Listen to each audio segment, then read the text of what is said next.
Hola, muy buenas tardes, espero que estén muy bien. Mi nombre es Michelle Monge Velázquez, yo soy bióloga, trabajo para el Laboratorio de Fauna Silvestre del ICOMBIS, el cual pertenece a la Universidad Nacional, y esta charla la titulé Abriendo paradigmas en conservación de ciencia tradicional a ciencia ciudadana. Y bueno, el objetivo de esta charla no es establecer un nuevo paradigma o decir de que el nuevo protocolo es de determinada manera, sino más que todo poder abrir la mente, abrir las puertas a que cuando empecemos proyectos de conservación utilicemos este tipo de eh, ciencia ciudadana para así empezar a atacar un poco las amenazas que tenemos en la pérdida de biodiversidad y en la conservación en general. Si bien sabemos, la mayoría, por no decir que todas las amenazas, están relacionadas a los impactos de los seres humanos, por lo que nosotros consideramos que incluir a estas personas, a los seres humanos, en nuestros proyectos de investigación va a favorecer que las amenazas vayan disminuyendo con el pasar del tiempo.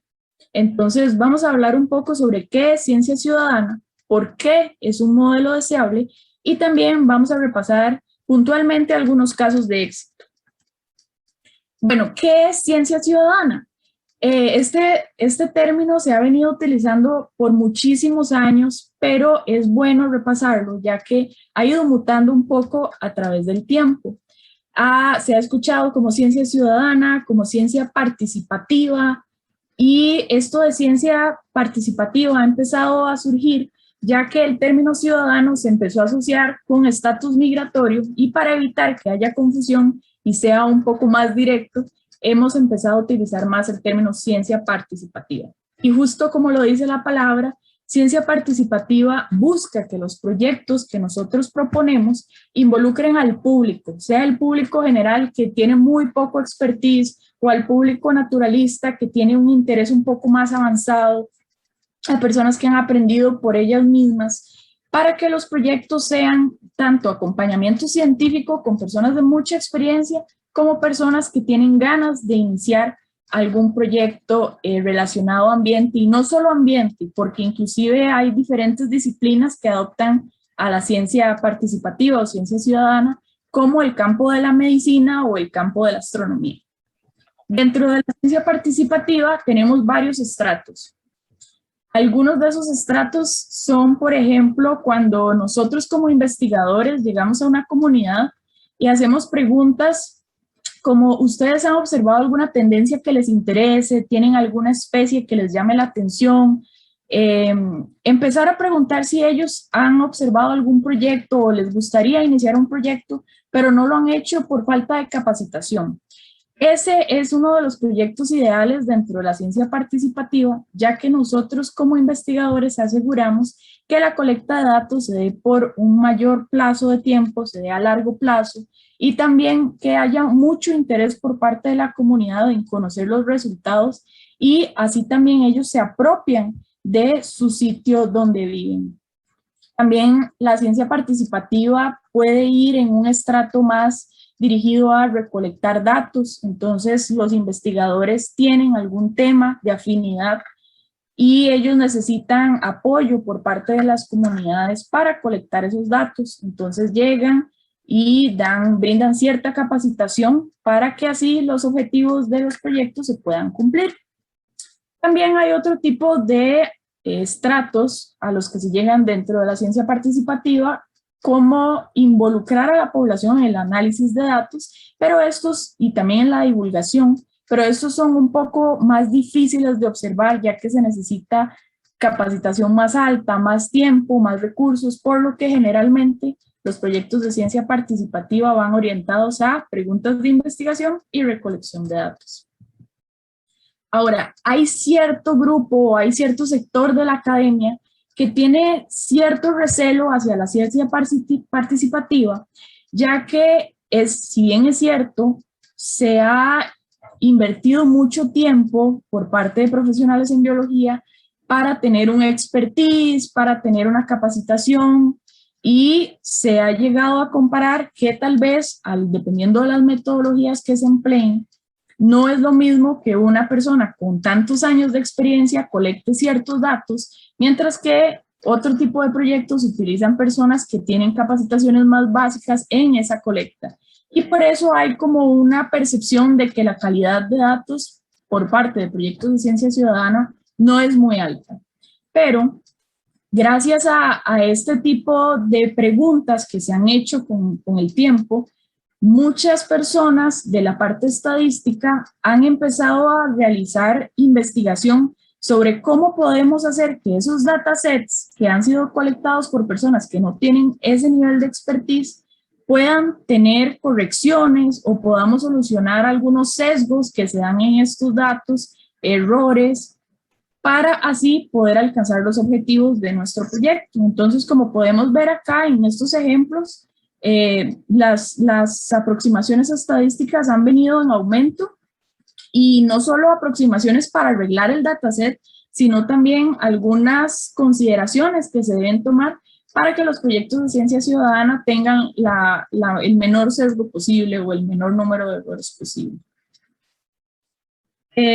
Como vemos por acá, este es un ejemplo de los sesgos que se dan en ciencia ciudadana. Por ejemplo, en la figura A podemos ver la proporción de las especies descritas. Si vemos la barra naranja, son los invertebrados. Y cuando vemos los estudios con ciencia participativa, ciencia ciudadana, en realidad son estudios más reducidos. Y si vemos, por ejemplo, la barra roja, que son estudios con aves, y vemos la proporción de las aves dentro de todas las especies descritas a nivel mundial, vemos que las aves tienen muchísimos más estudios de lo que en realidad se encuentran proporcionalmente o naturalmente en los diferentes ecosistemas. Pero si ustedes ven la barra a la derecha, los estudios que hacen las personas científicas también tienen cierto sesgo.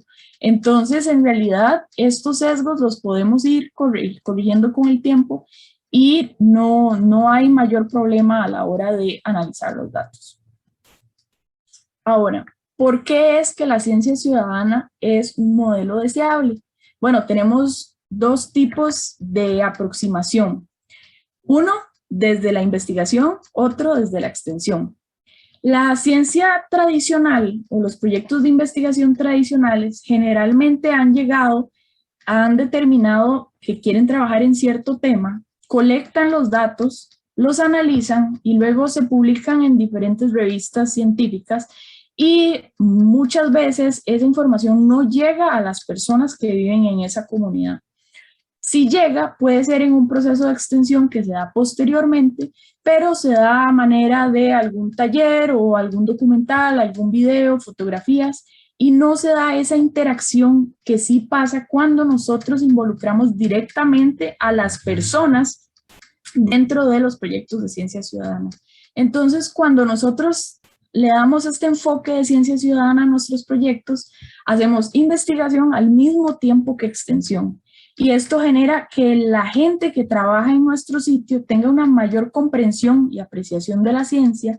Y no solo eso, se ha visto en diferentes investigaciones que darle el enfoque de ciencia ciudadana a los proyectos hace que nosotros podemos llegar a público de diferentes edades. Bien es sabido que los proyectos, por ejemplo, de educación ambiental, tienen mucho énfasis en niños y en adolescentes, pero cuesta más trabajar con adultos. Cuando hacemos proyectos de ciencia ciudadana, como estamos involucrando directamente a estas personas, ellos se sienten parte de, comprenden más y están más dispuestos a colaborar con la protección de dicha especie o ecosistema con el que estemos trabajando. También es importante resaltar que a nivel de investigación, la ciencia tradicional generalmente nos hace trabajar en sitios muy específicos, o en temporadas, meses muy específicos porque no tenemos ni los fondos ni el personal para poder investigar a largo plazo, por ejemplo. Pero cuando nosotros trabajamos con ciencia ciudadana, esas escalas espaciotemporales van desapareciendo un poco, ya que nosotros podemos confiar en personas, en diferentes sitios y en diferentes momentos. Como por ejemplo, este mapa que pongo por acá pertenece a un proyecto de fauna atropellada que lidera el ICOMBIS. Y bueno, como pueden ver, esos puntos que están ahí corresponden a diferentes animales que han muerto en carretera. Nosotros en el laboratorio somos 2 personas y no podríamos nunca poder muestrear en todo el país, en todas las carreteras, cuáles son las especies que más mueren, cuáles son las carreteras o los sitios dentro de esas carreteras donde hay mayores percances, si no fuera porque las personas nos ayudan con esta colecta de datos. Bueno, este es un mapa que pertenece a uno de los repositorios más importantes de biodiversidad y es un sitio de datos abiertos llamado GBIF. Este repositorio tiene datos de ciencia ciudadana, de personas que han utilizado diferentes herramientas como eBird o iNaturalist para hacer registros. Entonces se encuentran algún ave, hacen una lista y suben esas coordenadas para que después investigadores puedan utilizar estos datos, los puedan descargar de esta plataforma y así generar sus reportes de conservación. Para ilustrar esto, bueno, como ven, son muchísimos datos y más de 6.500 artículos científicos han utilizado estos datos provenientes de GBIF. Quería hacer una ilustración con nuestro país, Costa Rica. Como pueden ver, acá estos datos rojos es donde hay mayor densidad de datos y los datos amarillos es cuando hay un poquito menos de datos asociados al sitio. Pero si ustedes ven cómo se distribuyen, el proveedor de datos número 1 es el Laboratorio de Ornitología de la Universidad de Cornell, bajo su herramienta eBird, que probablemente la mayoría de ustedes ya conocen. También en segundo lugar viene el Instituto Nacional de Biodiversidad, el INBio, que si bien no es una estrategia de ciencia ciudadana, sí tiene ciertas características, como por ejemplo que se buscaba en su momento crear parataxónomos, que eran personas de cierta comunidad que tenían muchas ganas de aprender sobre diferentes grupos taxonómicos, se les brindaba capacitación y esas personas empezaban a describir especies y a reportar especies que no se veían en ciertos sitios y hacían su propia investigación, así que tiene como ciertos componentes de ciencia ciudadana. También podemos ver cómo GBIF se compone de datos de ocurrencia de museos, por ejemplo, pero también acá al final podemos ver otro proveedor de datos llamado iNaturalist.org, donde personas salen a caminar, encuentran algún organismo que les llama la atención, lo suben a una plataforma y después que hay un consenso de la comunidad, de personas que tienen un expertise a nivel taxonómico, esa coordenada o ese punto, ese registro que hizo una persona que tal vez no tiene idea de lo que está viendo, se sube a GBIF y así puede colaborar con diferentes investigaciones a nivel mundial. Acá también es un ejemplo de cómo la ciencia ciudadana nos ayuda a alcanzar los objetivos de desarrollo sostenible de las Naciones Unidas. Vemos cómo en los cuadros verdes, esos cuadros verdes de por acá, significan que esos objetivos se pueden cumplir gracias a proyectos de ciencia ciudadana, mientras que los cuadros amarillos significa que los proyectos de ciencia ciudadana potencialmente pueden ayudar a cumplir esos objetivos. Entonces, si bien vemos por acá que tal vez el objetivo número 15 de vida en la Tierra tiene casi un 60% de cumplimiento gracias a proyectos de ciencia ciudadana o potencialmente lo puede alcanzar gracias a proyectos de ciencia ciudadana. También tenemos el de saneamiento de agua, agua potable para todos y salud, comunidades sostenibles, por ejemplo. Así que es importante resaltar que los proyectos de ciencia ciudadana nos pueden ayudar a vivir mejor. Y bueno, para ir cerrando, quería hablar de casos de éxito, algunos muy puntuales. Como les mencioné, en GBIF hay más de 6.500 artículos científicos que utilizan datos aportados por ciudadanos, pero no tenemos tiempo para verlos todos, entonces acá junto a algunos que me llaman la atención. Este es de Estados Unidos. El gobierno estadounidense tiene políticas muy fuertes para la conservación del águila calva. Entonces, cuando hay proyectos, por ejemplo, de energía eólica, se les dice que de ninguna manera pueden afectar a esta especie. Entonces, ¿qué se hace?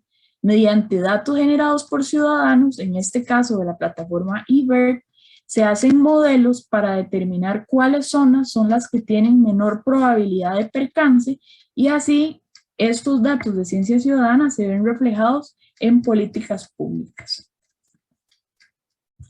Otro de los ejemplos muy interesantes, este es un poquito más viejo, pero también tiene datos colectados por científicos ciudadanos, es con mariposas. Entonces, si ven bien, las mariposas han ido cambiando sus movimientos, sus patrones de distribución según la época, según va fluctuando el clima. Entonces, acá podemos ver que hay puntos azules y esos puntos azules pertenecen a ocurrencias de 1970 a 1997, mientras los puntos rojos son ocurrencias que iban de 1940 a 1969. Entonces, así es como podemos ir viendo cómo van cambiando los patrones espaciales según el cambio en las temperaturas. Y bueno, este es un caso que en realidad de estos hay muchísimos. Este es un chinche que una persona subió a la plataforma iNaturalist, probablemente no lo conocía, no lo había visto, quería saber qué era, y cuando toma la fotografía y las coordenadas, un experto en Alemania lo identifica, pero se extraña porque las coordenadas están en Costa Rica y este chinche no debería estar acá. Entonces, este tipo de proyectos nos ayuda a determinar si hay algunos insectos que tal vez vinieron por barco o se han ido moviendo por las temperaturas y también incidir en política pública, ya que se ha visto que hay diferentes insectos como estos chinches que pueden llegar a ser especies invasoras. Entonces nos puede dar una alerta temprana de tomar acción antes de que esto se cause algún problema mayor. Igualmente, de este tipo de reportes se han sacado muchas especies que han aumentado su distribución, por ejemplo, o que han ido desapareciendo de ciertos lugares. Y bueno, también quería mencionar la privacidad de los datos, ya que como mencioné antes, los datos de ciencia ciudadana generalmente están como datos abiertos, con acceso para el público en general.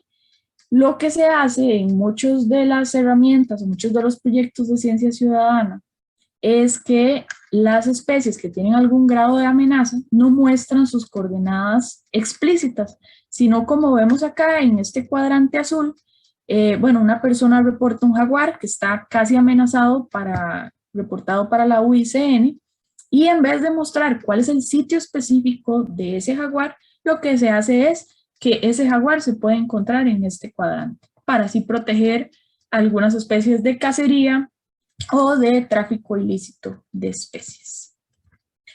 A manera de conclusión, los invito a todos los investigadores o personas que estén analizando datos, tal vez tienen que hacer una tesis o algún trabajo final de graduación, no pueden ir a campo, pueden revisar la plataforma de gbif.org, donde tenemos datos de museos, datos de ciencia ciudadana. Hay muchísimos datos que necesitan ser analizados y están ahí.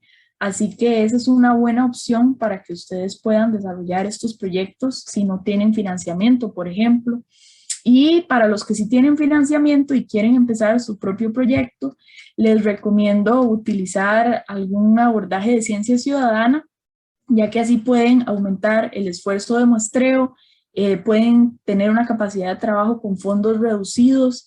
Y no solo eso, lo más importante que considero dentro de nuestro gremio de conservación es que con la investigación que ustedes generan, también generan conciencia y así vamos mitigando un poco de las amenazas que estamos afrontando en estos últimos años.